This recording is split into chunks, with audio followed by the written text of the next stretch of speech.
अंत्रोळी तालुका दक्षिण सोलापूर येथे बेकायदेशीरपणे मुरुम उपसा करण्यास व तहसीलदार यांच्या आदेशाविरुद्ध रस्ता करण्यास मंडळ अधिकारी गजानन जाधव यांनी मदत केल्याने त्यांच्यावर कारवाई करण्यासाठी व बेकायदेशीरपणे तयार केलेला रस्ता काढून टाकण्यात यावा या मागणीसाठी नेताजी थोरात हे आपल्या कुटुंबासह 2 दिवसांपासून अप्पर तहसील कार्यालय मंद्रुप येथे उपोषणास बसले होते। नेताजी थोरात यांच्या उपोषणाची दखल घेऊन प्रांत कार्यालयाने चौकशी करून अहवाल सादर करण्याचे तहसीलदारांना कळवले होते। त्यानुसार आज मंद्रुपचे तहसीलदार विष्णू बुटे यांनी तात्काळ अहवाल मागून बेकायदेशीरपणे रस्ता करणारे शेतकरी मारुती थोरात अंत्रोळी तालुका दक्षिण सोलापूर व इतर 8 जणांवर रस्त्यावर अनधिकृत मुरुम टाकल्याप्रकरणी 5,11,000 रुपयांची दंडात्मक कारवाई करण्याबाबतचे आदेश तहसीलदार बुटे यांना पारित केले आहेत।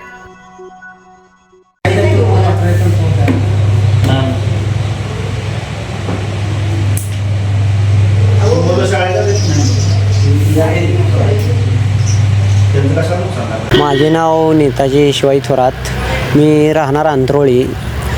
मी अप्पर तहसील कार्यालय मंद्रुप येथे गेल्या 3 दिवसापासून आमरण उपोषण करत होतो। त्या आमरण उपोषणामध्ये आज 4 तारखेला माननीय अप्पर तहसीलदार आमरण तुम्ही जे उपोषण केलेलं आहे ते नेमकं कशासाठी तुम्ही त्या उपोषणाचं कारण होतं, मंडल अधिकाऱ्यांनी पदाचा गैरवापर करून नवीन रस्ता तयार केला व त्या नवीन रस्त्यास लागणारा 150 ब्रास मुरुम हा बिना परवानी वा कुठल्याही रॉयल्टी नसताना मंडल अधिकाऱ्यांनी टाकलेला होता। त्यामुळं आम्ही त्यांना निलंबनाची कारवाई करावी अशी आमची पूर्व मागणी होती आणि केलेला रस्ता बंद करून मिळावा।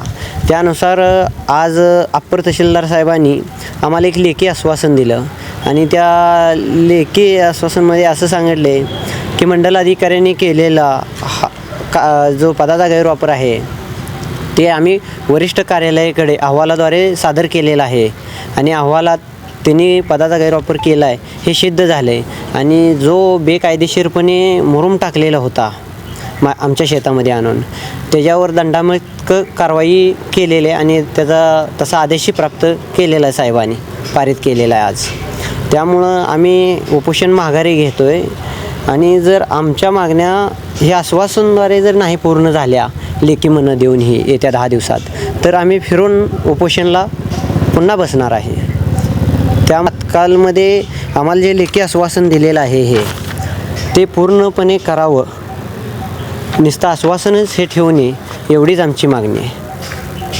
त्या रस्ता होता तो पुरंती रस्ता होता का आता नवीन केला? मंडल अधिकाऱ्यांनी पदाचा गैरवापर करून तिथं नवीन रस्ता तयार केला होता।